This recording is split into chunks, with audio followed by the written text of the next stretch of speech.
Hello and welcome to the FatBoss Guide to Argus the Unmaker on Normal and Heroic in Antorus, the Burning Throne. So this final encounter is a 4-phase fight and is one of the easier last bosses we've seen in this expansion. If you manage to kill Agramar, you shouldn't really have too many issues with this boss. The difficulty in this encounter primarily lies in phase 1 and 4, but with solid understanding of the mechanics, it's a boss that really shouldn't take you too long to get down. However, with all that said, there's a fair amount to talk about, so let's jump straight into it and talk about phase 1. Now the moment you pull the boss, you want to flip him so he's facing away from the raid. The raid will then want to stack directly behind him in a single clump. Every time the boss reaches 100% energy, he'll cast Cone of Death at a random player. By being stacked up, you allow this cone direction to be completely predictable. The moment the cast starts, you want the entire raid to move in a single direction around the boss. Players caught by the cone will take a burst of damage, but as you can see there is also a ground effect left behind. This death fog deals a really high amount of ticking damage and it is permanent throughout the whole of phase 1, it's only removed once you get to phase 2. So you must get Argus to the 70% health mark before the room fills up with death fog.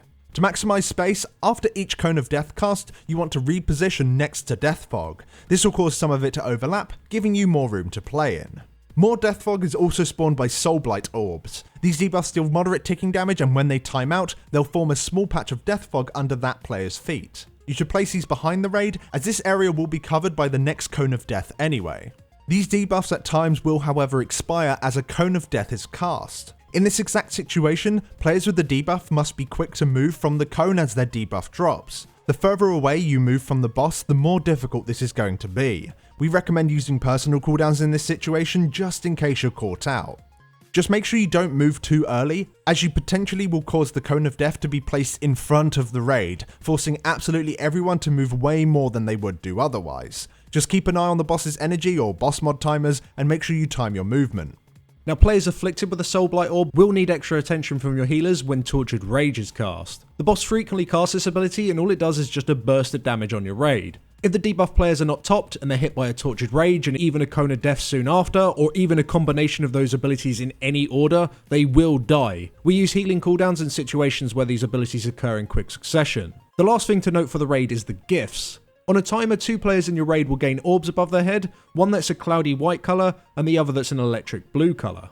After 10 seconds, the orb will land and stay on the ground for a while before despawning. The player should position themselves so the orbs land in areas that are accessible to the raid. We place one to the right and one directly underneath the boss. Running into the white orb gives you a haste and versatility buff, the blue orb gives crit and mastery. Players should run into whichever orb gives them the best effect. You'll only gain a single stack per orb, but you will receive multiple orbs across the phase. If you're quick, you can stack the buff, and as it's important that this phase is done as quickly as possible, it's important that you do so.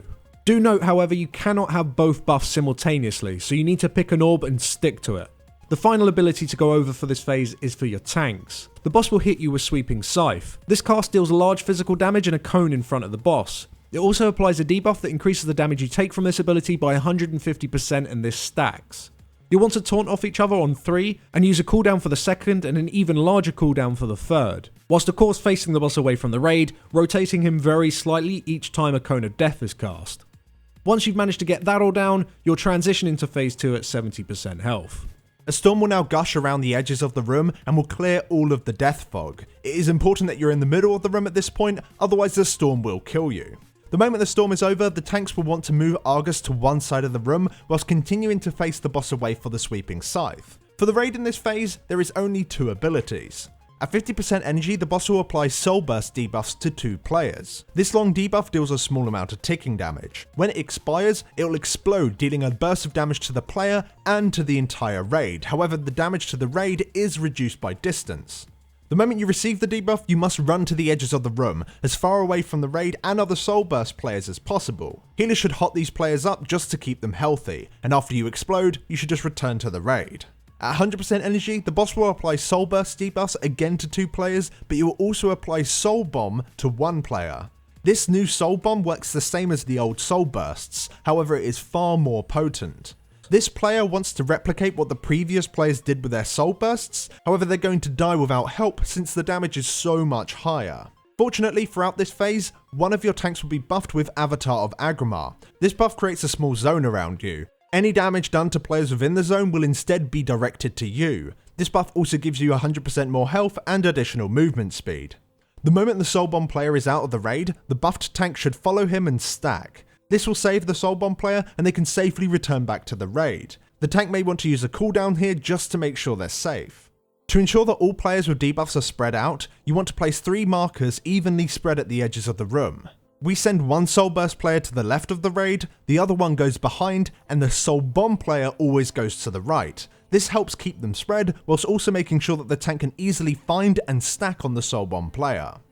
The only other mechanic in this phase to deal with is the Edge of Obliteration. These sides will appear within the room, spin for a little while, and then shoot down a line. If you're within the line when they fire off, you'll take a hit and receive a nasty dot. They do come in more and more frequently as the phase goes on, but they're extremely easy to move from. You have so much time. Once you've got all of that nailed down, the boss will transition at 40% health. At this point, the boss will shatter into stars and adds will form around the edges of the room. These 7 adds remain rooted and cast 3 different spells. On normal mode, you can interrupt these adds as much as you like, however on heroic when you interrupt them, it makes them immune to further interrupts for 20 seconds, so you need to choose which cast to interrupt wisely. Star Blast is their primary cast, this just deals a small burst of damage to a random player. On heroic, do not interrupt this whatsoever. However, Cosmic Beacon must be interrupted. This deals a burst of damage to the raid and also applies a dot. If multiple Cosmic Beacons go through consistently, you'll stress the healers out and you'll probably wipe. We recommend that you set up individual interrupts for each add so it's covered every single time. That being said, the ability is limited to only be cast on 2 adds at the same time. The final cast they do is Cosmic Ray, and this cannot be interrupted whatsoever. The adds will focus a beam on a random player and shortly afterwards the beam will fire.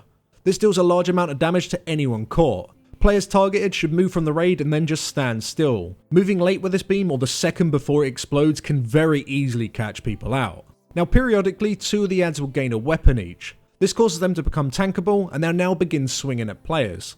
Tanks will need to pick up these extremely quickly to prevent a player from being hit and potentially one-shot.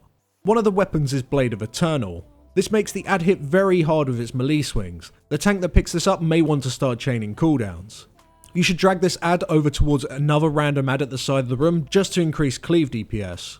As for the other add, it'll gain Sword of the Cosmos. This add will also hit pretty hard, but more importantly will buff any adds within 20 yards with a 20% damage increase. You'll want to make sure that you tank this in the middle of the room, far away from any of the other adds. Now shortly after going into this phase, the adds will actually become debuffed with the Discs of Norganon. This debuff causes them to take 200% increased damage from a particular school of magic. Which add gets the school is set and is the same for every single pull you do on the boss. DPS will want to identify which adds take their primary school of damage so you can kill them off quickly. DPS should also aim to use their second pot in this phase. Don't worry, you will get it back for phase 4. And once all the adds have been defeated, phase 4 will begin.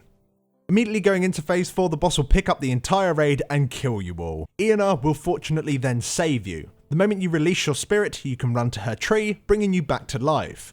On your way there, you need to avoid the hungering souls. They'll knock you back and slow you if you run into them. Once everyone is alive, you want to interrupt the boss's End of All Things cast and the phase will begin.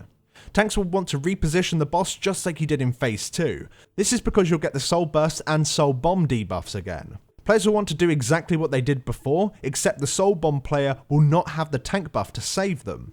They either want to use an immunity to try and survive, or just simply die. Whenever anyone dies in this phase, you can release your spirit and simply run to the tree again. This, however, cannot be done forever. Each time the tree is used to resurrect a player, it will lose some energy. Once the energy is depleted, the tree will become withered and begin to take ticking damage. Players can continue to use the tree, but it will apply more and more stacks of ticking damage to it. Healers should heal the tree to keep it alive, but if the tree has been used too much, it will become unhealable. So dying in this phase isn't so bad as you can come back by using the tree, but it is not an excuse to be careless in this phase as resurrections are limited. Also in this phase, Tortured Rage will make a return. Healers should use cooldowns on the ones that overlap with the Soul Burst and Soul Bomb debuffs. You'll also notice a large amount of circles falling from the sky. These deal a burst of damage and apply a nasty dot to any player's hit, so yeah, you just got to avoid them. For DPS to look out for is the re-origination modules. These adds will spawn around the edges of the room on a timer, and each wave of these orbs increases in numbers. These orbs will remain still and cast a circle that increases in size around them. When the orb dies, the circle will explode, dealing a flat amount of damage to the raid and a lethal amount of damage to anyone within the circle. You must kill these guys off before the circles grow too large and wipe you. When a set of these orbs die, motes of titanic power will spawn in the spirit realm. When you run over these motes, they'll accumulate energy for Khazragoth, who stood outside the encounter watching over you. He will drain this energy and he will buff the raid with Titan Forged. This gives you a flat increase to your damage, healing and movement speed. This buff will become more potent the more energy Khazragoth has, so you should aim to get as many of these motes to him as possible. So any players that die from the soul bomb, or if you've died because you're just shit, you should run over to as many motes as possible before using the tree. This however can be done primarily by your tanks. The sweeping scythe in this last phase deals more damage and also applies a 200% damage taken increase instead of 150%. On heroic, this debuff is now permanent, so tanks are eventually going to die. Whilst they're in the spirit realm, they should use this opportunity to be the ones to collect the majority of the motes of titanic power. And that's all it is to this phase and honestly this fight. If you do want to make this last phase slightly quicker, you can use Bloodlust the moment you get Titan Forging just to nuke the boss down, but the majority of guilds that we've seen have been using Bloodlust in phase 3 just to make it so the ads die really quickly. But that's all it is for this fight. If you do want to refer to this guide in a written format or refresh yourself with any of the mechanics, then do check out our written guides over on Wowhead. The link for that is in the description below. And if this video did help you out at all, then drop us down a like, it helps us out a lot. But if you wish to support us further, then feel free to check out our Patreon page and support us like all these awesome people you see on screen. But thank you very much for watching, guys, and we shall see you all next week for the Mythic Guides. Yay! Thanks for watching. Thanks for watching.